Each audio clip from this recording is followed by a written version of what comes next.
It's like, where has this been? So we're going to start off with 1970, put out in December. The album Just Another Diamond Day, and this is the title track off of that, or Diamond Day. Born in Newcastle, England, influences the Everly Brothers, Buddy Holly, classical music, and freewheeling Bob Dylan. That's something I didn't realize. That was kind of interesting to hear that. So we had Dave Swarbrick on guitar, Simon Nicole on fiddle, Robin Williamson, multi-instrumentalist, and Robert Kirby, the string arranger. And the singer, and the song we're going to hear today is by Vashti Bunyan. Very cool. So let's do it. Vashti Bunyan, Just Another Diamond Day.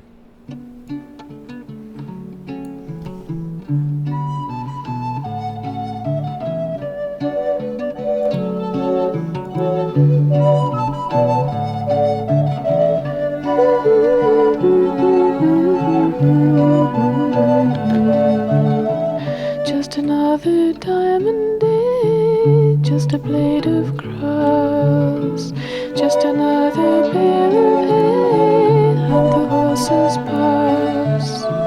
La la la la la la la la la la la la la la.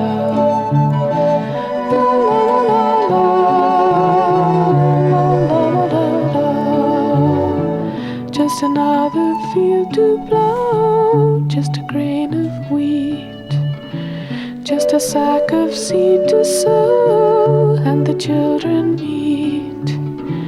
La la la la la, la la la la la, la la la la la, la la la la. All right, I gotta pause it. This is going so quick. I feel like I could listen to this for 15 minutes straight. But listen to those, God, those arrangements. Robert Kirby, fiddle.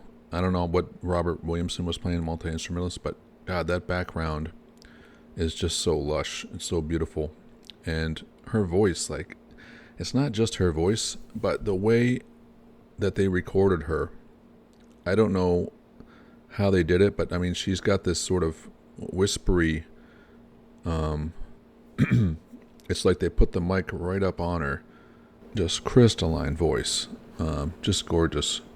And this is I'll go into more afterwards, but I don't think this was this sort of just got swept under the rug, probably because there was so much other music to sort of that just grab your attention at the time.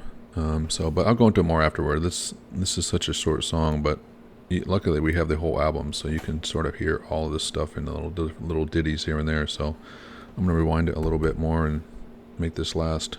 So here we go.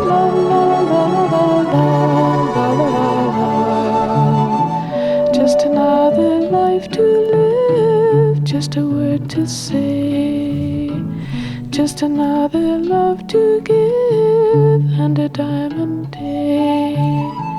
La la la la la la la la la la la la la la la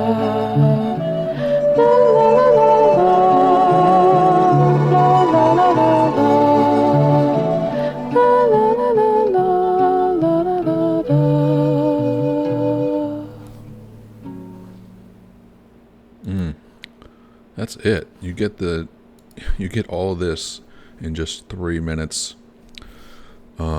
So much effort, so much love, so much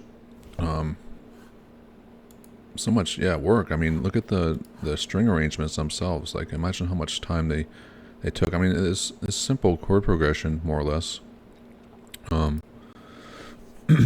But yeah, you get the sort of old school. Yeah, that's what I was trying to think of. Flutes, what the multi-instrumentalist was playing. He was playing recorders. There's a lot of harmony, a lot of lush recordings, and then the violin, the fiddle was in there, doing these sort of harmonic parts. But what else was in there? And the lyrics, just another diamond day, just another blade of grass, just another bale of hay, hoping the horses pass. Just another life to live, just a word to say, just another love to give, and a diamond day. Yeah, beautifully simple. Anyway, Vashti Bunyan.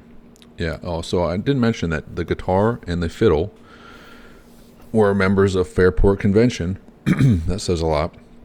And Robin Williamson was in the Incredible String Band.